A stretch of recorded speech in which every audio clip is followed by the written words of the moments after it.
a seamless. Hey you, if you're doing any makeup mistake in 2025 and you don't know how to rectify your makeup, or if anyone has ever told you how to not do those makeup mistakes, this is the video for you.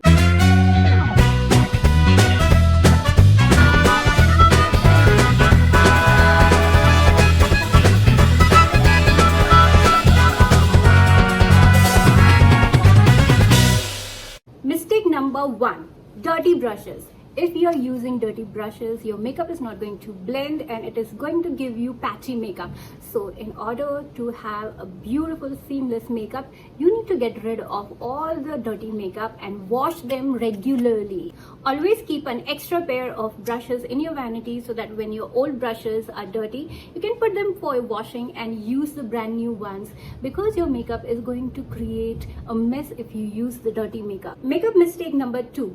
If you're using a pore filling primer and you know that I have got so many large pores, over here you can literally see the enlarged craters. But if you're using a pore filling primer and you are going out into the real world, your makeup is going to slide. Let me tell you, I have already done that because I have got enlarged pores. I have already done that mistake. Instead, use the moisturizer to prime and prep your skin for the makeup. And that's what I do every single day, and your makeup is going to remain as it is till the end of the day. For my dry skin beauties, if your skin is very dry and you need a primer for that, you can use this kind of serums which can provide you hydration, and simultaneously it is going to give you a skincare benefit underneath your makeup. And I think this is going to be the best one for you. And if you want a true hydrating primer, I use this Wonder Glow from Charlotte Tilbury, and let me tell you, this is one of the best Charlotte Tilbury products out there.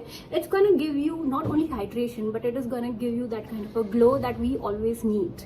Makeup mistake number 3. If you're using a wrong undertone for your foundation, it is definitely gonna just come out of the blue, and your makeup is gonna look like a mask onto your face. So always choose a right undertone foundation. If your shade is lighter or darker, that can be fixed with adjusting the pigments. But if you have a wrong undertone, your makeup is gonna look disastrous. How could you know your own undertone? Is by looking at the veins on your wrist.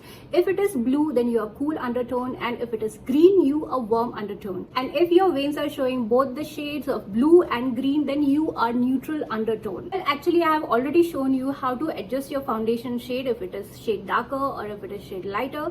I will definitely make another video for it. But for now, let's focus on the foundation. I'm using Giorgio Armani Luminous Silk Foundation. It's in the shade 7.5. And the first thing is that I always mix the foundation in the bottle like this, so that all the pigments get adjusted and becomes ready to use. Second thing is that do not apply directly your foundation like this, the way Instagram shows. It is only for the Instagram, because the reels are made in 30 seconds. And if you are including lots of steps like pouring the foundation over here and applying it onto the face, it is gonna take lots of space in 30 seconds reel, and that's why the Instagrammers do this. But for a real woman in real world, you cannot do that. Okay, so that's why always pour your foundation to the back of your hand like this. Apply it with a dotting method like this. As you can see, my shade is perfectly matched, and this foundation shade is like I can use it into the winters as well as in the summers. Sometimes it might look little a shade lighter because I get tan, because this is India and you definitely get tanned. Makeup mistake number 4. Oh, I don't even remember that how many mistakes I have pointed out. But let me tell you that if you are pouring the foundation directly onto the brush, you are not going to blend the foundation onto your face properly, because it is going to give you streaks. Okay, so instead you can literally do this dotting method and use the foundation brush to initially dab it onto your face like this, so that you are spreading your foundation evenly onto your skin, and you can definitely buff it out in the second step. Like, let me show you how it is done. Well, I need a mirror. Of course I need a mirror. But now I'm going to dab the foundation like this with the brush, so that we can spread the foundation evenly like this. And when it comes to your forehead, you need to be cautious that you do not apply your foundation into your brows, you know. See, this is just a single layer of the foundation. As you can see, it has completely meshed into the skin. All I need is to buff out the foundation. I think the light is way too yellow and it is, you know, washing me off. Let me adjust the light. Okay, coming back to the foundation, I'm just trying to, you know, buff out the foundation so that the crevices, you know, the pores we have already on our face, since we have not used the pore filling primer, I'm buffing out the foundation in a small circular motion like this, so that the crevices, you know, the craters or the crevices or whatever it is, you know, it gets properly filled with the foundation. And whatever is left onto your brush, just drag it down. You do not need to apply the foundation on daily basis onto your neck, because see, the real world and real women are very busy and it doesn't happen to, you know, have a proper makeup up till here, you know. It is stupid. You just need to cover your face and drag your foundation brush downwards like this.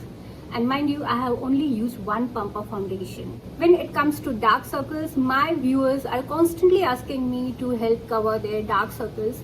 So that's why I'm including the extended step, which I usually do not do in my everyday life.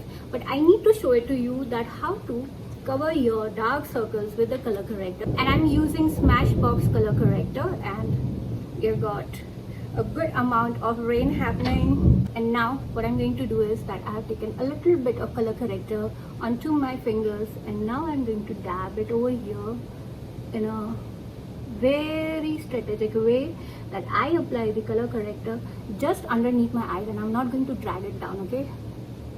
So that's what we are going to do. And gently dab your color corrector with the fingers like this. Okay, a lot of makeup artists apply the setting powder after applying the under eye dark circles. We are not going to do that. We are going to let it sit on its own till the time we are going to do the contouring part. Makeup mistake: if you are using a cream contour just like I'm using it right now, I have already tried different ways of applying the cream contour, and if I'm dabbing it like this, it's gonna definitely give my brush a lots of product on it. It will become very difficult for me to blend it out. So what I do is, in just contouring, I like to directly apply it onto my face, because it's a beautiful cream contour which is gonna get blended out really nicely, and the shade is not too dark. So I'm just applying it onto my, what do we call this? Below the cheekbone. Now I'm applying a C-shaped contour onto my forehead, because my forehead is way too big. I want it to minimize in size. It's just an illusion. It's not that I'm having a surgery. It's just an illusion we are creating by the makeup. And I'm applying it over here underneath our jaws to create chisel jaws. Like, look, I'm applying it over here, right? So that anyone who has got double chin, you're gonna hide it with your contouring powder or cream contour. This trick stands true when you are using Tom Ford Shade and Illuminate or the Charlotte Tilbury Contour Wand, because if you have got any other thing which do not get blend properly onto your face, do not apply it directly, which that technique I'm going to show you in my next slide. And I'm just using a clean Real Techniques foundation blending brush, and I'm just dabbing it like this so that we don't disrupt our foundation which we have applied earlier. Okay, onto this side as well. I'm lightly tapping it or dabbing it, whatever you want to call, but look at the strokes that I'm creating over here. Lightly dabbing it, pushing it into my skin so that it blends out properly. Okay, and for the forehead, I'm just trying to take out those baby hair. Okay, it's lightning, all right? It's just lightning. So I'm applying the contour towards my hairline like this. Okay, I'm not dragging it down. I'm just applying it towards my hairline like this. Just look how perfectly this contour is blending it into my skin, right? And when it comes to the jaws, always hold your ear like this so that you get this bone out, the jawbone, and you're gonna blend out the contour like this.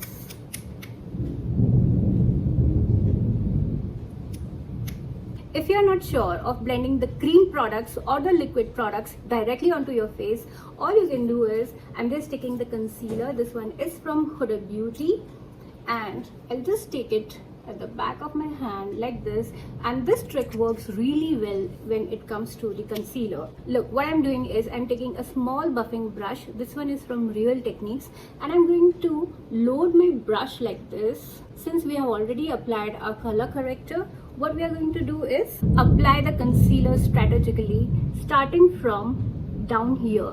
Like, let me stamp it over here, and we are going to apply the concealer from here. I'm not going to drag the concealer towards my lower lashes.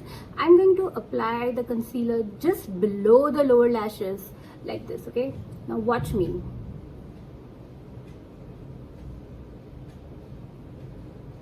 I'm going into the inner corners and I'm blending both the things, the color corrector as well as the concealer, like this, and I'm taking a little bit more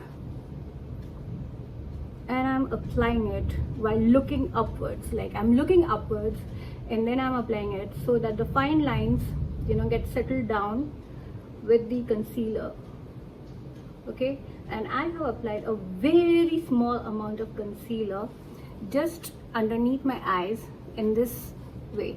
And for the real woman who doesn't have time to apply the concealer at the back of the hand and wants to use it directly onto the skin, you just have to take out the excess of the concealer like this, okay, and then take more of the excess and just apply the dot over here, and that's it. We are going to blend the dot with the same method. I'm not going to drag my concealer towards my lower lash line but below the lower lash line. Just watch me now. Okay,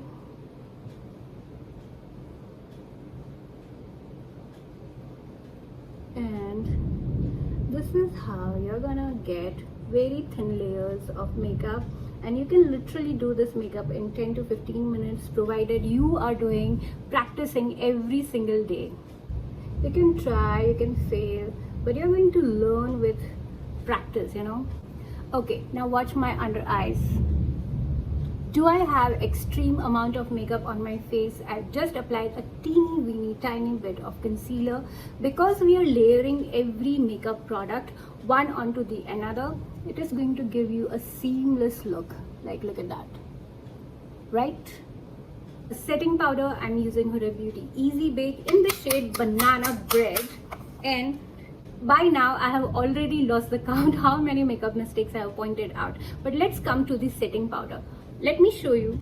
If you're baking your setting powder on daily basis, your under eyes are going to look very crusty and very dehydrated. Instead, what you can do is just load your brush like this, take the excess amount of the setting powder onto your hand like this, and look for the creases. If it has happened, just try to blend it out like this.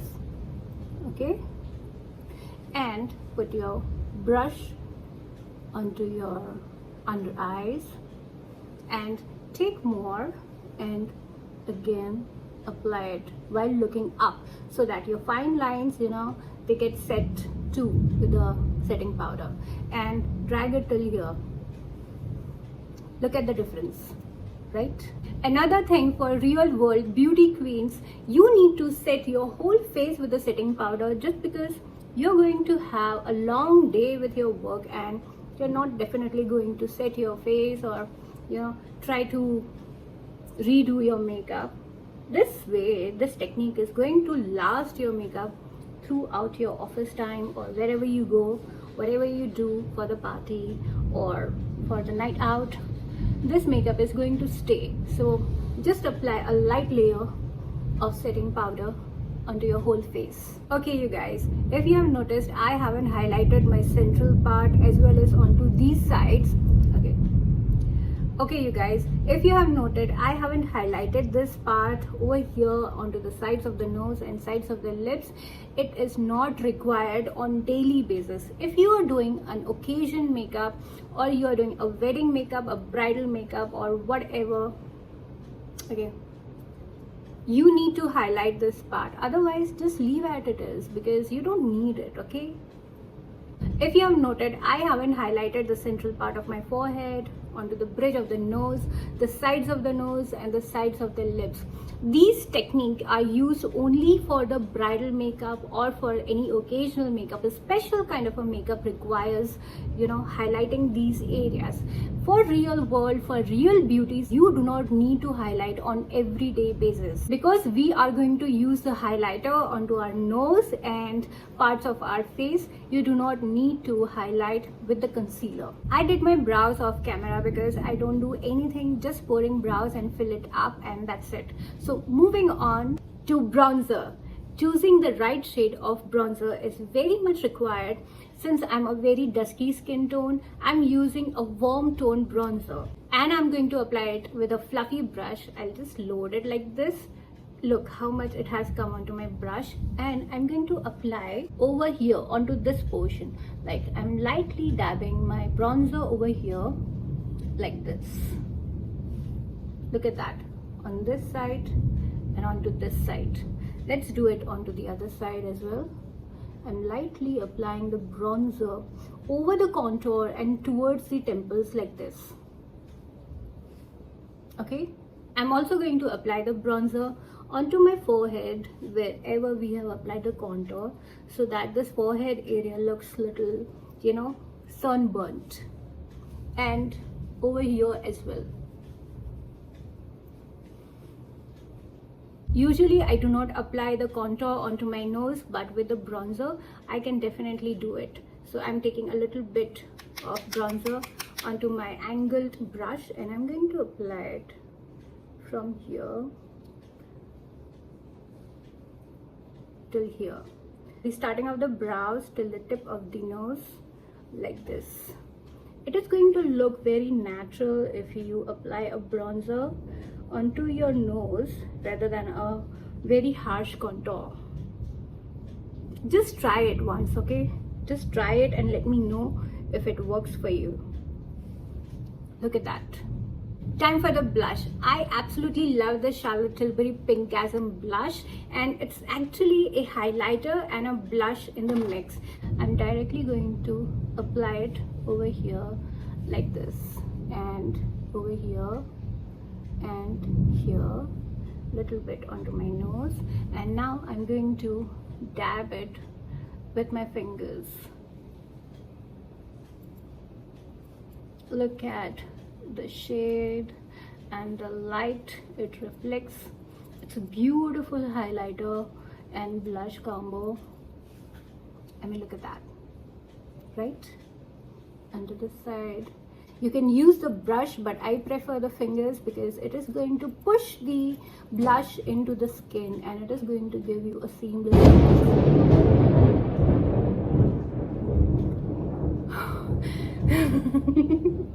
okay, I freaked out. Alright. Okay, let's focus. Right. Okay, let me take a moment. Okay, I'm calm now. It is too intense, right? So anyway, what I'm going to do is I'm going to set my blush because I want the longevity with my blush. So I'm going to use my Charlotte Tilbury Pillow Talk face palette, and I'm going to mix these two shades. I'm taking a clean fluffy brush and I'm going to dab it like this. Load the blush. Let's start to dab the, yes, now I'm getting the intensity. This is going to give a sure shot of blush because the blush is the first thing that fades away from your face, and I hate my face without the blush. So that's what we're going to do. We're going to set our cream blush or the liquid blush with the powder blush, and I'm going to apply it over here as well, little bit, and I'm taking it closer to my nose like this and gently tapping it. Okay, because we have applied the maximum load of blush onto this area, I'm just gently tapping it so that it gets connected and gives us a sunburnt look. Makeup mistake, we have lost the count of the makeup mistakes now. So if you're applying the highlighter towards this area, it is going to look really bad because your cheeks are going to get highlighted. And if you have got bigger cheeks like me, and when you smile, just look, this area is going to get highlighted. So always avoid the cheeks area and apply the highlighter onto the sides of the face. Okay, let me do that.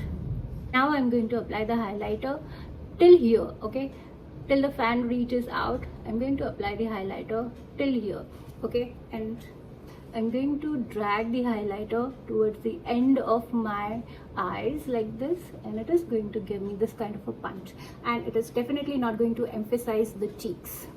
If you're going to apply your highlighter like this onto your eyebrow bone, it is going to drag your eyebrows down, and it is going to look like, you know, you don't have lift onto this area, and it's the same place where the people apply the Botox. Okay, so what you're going to do is you're going to apply the highlighter over here, not here, over here. Just look at my fan brush placement.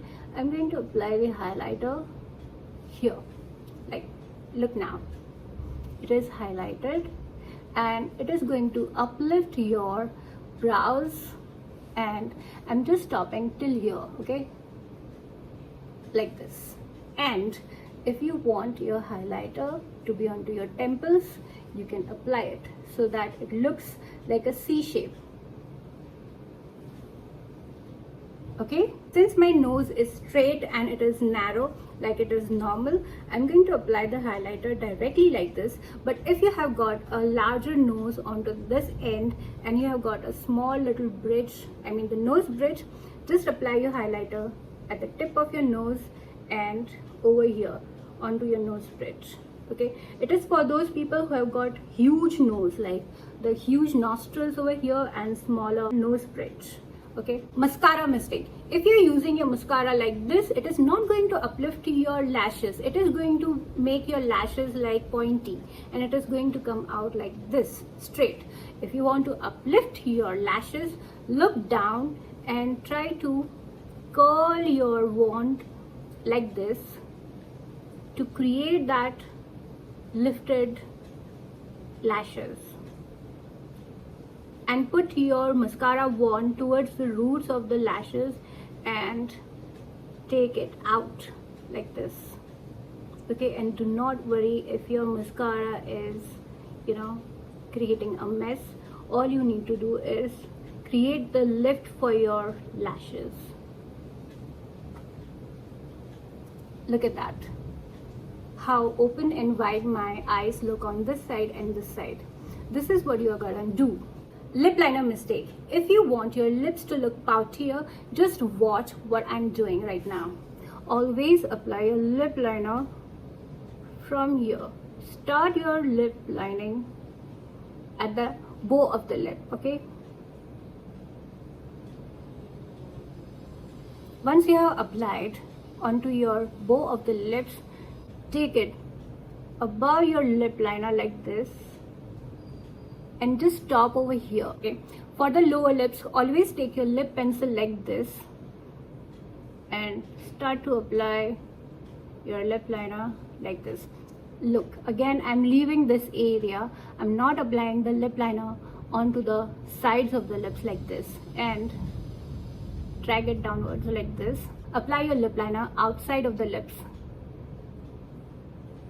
I'm in no mood to apply the lipstick today, so I'm going to use Nykaa lip oil. It's a pH lip changing oil, and I'm going to apply it like this.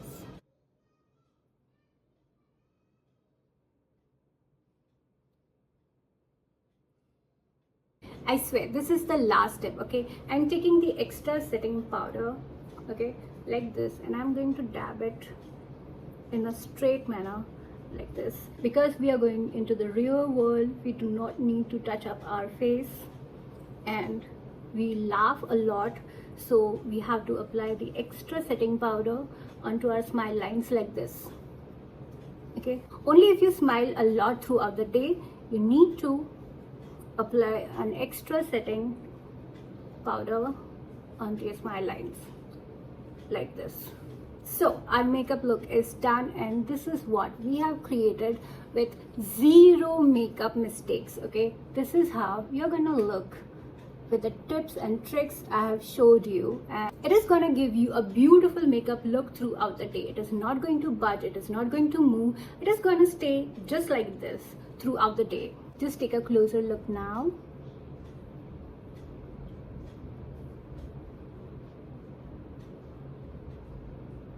And if you like this video, please like, share, subscribe, and do all that jazz and help me grow my channel. And I'm going to make more and more videos for you people so that you can learn with my makeup mistakes which I had done in my past, and you can learn out of it. So till then, bye.